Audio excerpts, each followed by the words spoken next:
Hey everyone, so in today's video I am showing the process of one of the superhero paintings that I created for a commissioner. This is the second time that they have commissioned 3 superheroes from me. The first time they commissioned me, they commissioned Spider-Man, Captain America, and Deadpool. They ended up enjoying the original 3-part superhero commission so much that they actually wanted 3 more. So for this second round, I created Thor, Hawkeye, and this one that you see before us, Iron Man. I started off by using my dip pens and Higgins Black Magic India ink to create the outlines, and you can see that I add some weight variations and line variations to kind of, give them depth and really make them pop. I end up using Koi watercolors. Those are my primary watercolor brand that I use. I really enjoyed creating these superhero pieces for her, both the first 3 and this second batch.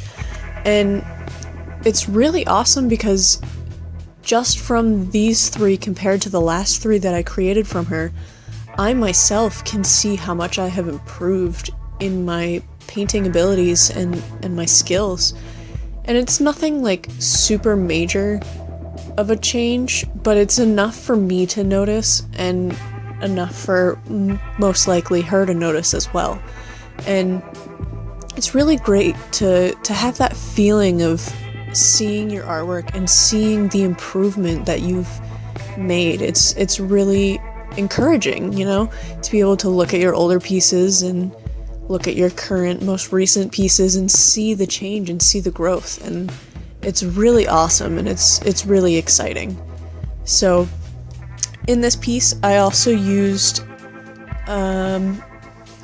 the Signo Broad gel pen, and I used those to create the highlights in this piece. And I originally started off by using just the same shade of red and just using more and more of that one pigment to create darker and darker tones.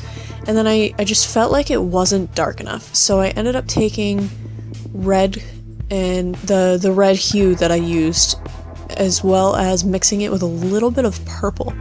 And that really created this dark effect that I really enjoyed.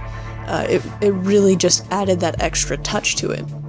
And then I really wanted to add just one more shade darker to really make things have even more depth. And I ended up mixing the same red and purple mixture that I used with a slight bit of indigo. And that gave it just this slightly darker shade that I absolutely loved. It ended up being really awesome, and you guys will see it in a little bit. And it was fun to actually, play around with the colors, and at first I wasn't enjoying it so much because I didn't like the colors, and so I decided to just play with the colors and try some purples and blues to darken it to see if I liked how it looked. And it was one of those things where sometimes you just have to risk it and go for it, and if it doesn't work, then you're gonna have to start over, and that's just how it is. Thankfully, I was able to actually succeed in that. As you can see here, I am using some reference images to kind of get the general idea of some of the more complex parts on Iron Man. And it was based off of the comic version more so than the recent movies. And I don't know, I prefer to base these superhero paintings off of the comics more so than the movies. I did base the movie Deadpool. I used the movie Deadpool more so for reference than the comics, but that's because I just really loved the texture on the suit of this most recent Deadpool movie. I loved the texture of the suit, so I really wanted to capture that, and I I feel like looking back I could have done better, but you know, hindsight is 2020.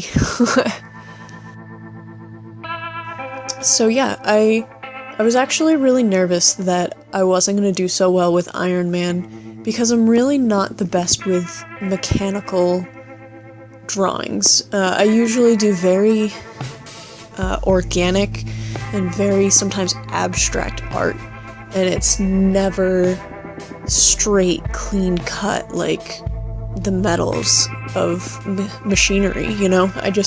That's not typically something that I do. So when I first got this, I was actually kind of nervous that it wasn't going to go out the way that I wanted it to. And then as I started creating Iron Man, and the further I got into it, the more excited I was about how well it was turning out and just how amazing it looked. And that's part of why I kept adding darker and darker shades, because I felt like I really wanted to make it seem as if it was a shiny metal. And I felt like because it was a metal surface, it needed to have strong lights, and because of that, it needed to have strong darks as well. And that's just kind of how I think. I was once told that for a piece to really look awesome, I needed to make the lights lighter and the darks darker. That was the advice that a teacher had given me in high school.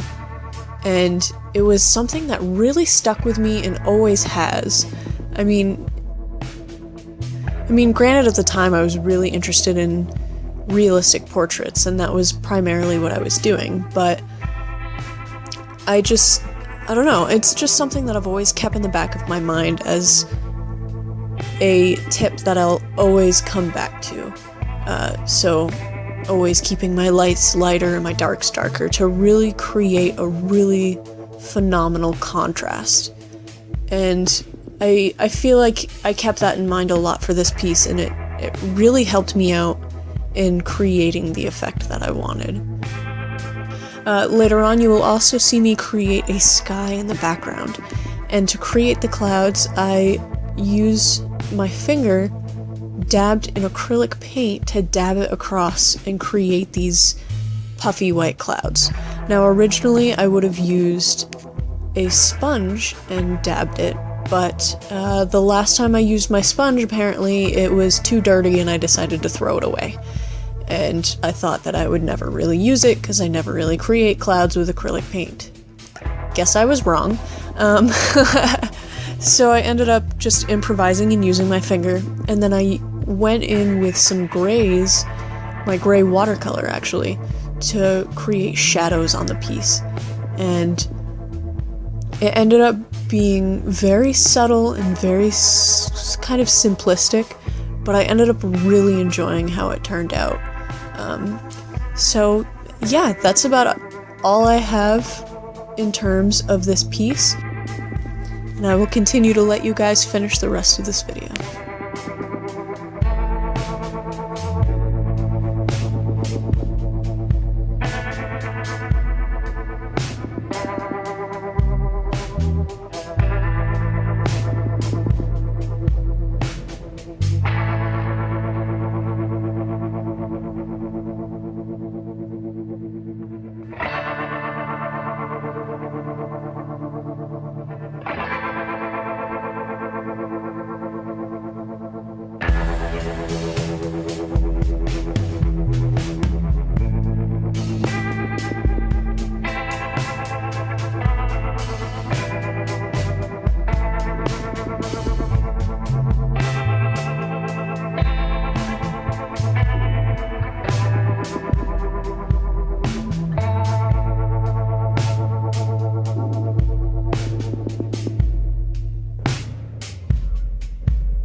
thank you all so much for watching. I really hope you enjoyed this video. There will be prints of this piece available in the near future. And if you like this video and you want to see more, go ahead and check out my channel. If you like what you see, hit that subscribe button, and I post new videos every Friday. See you guys next week.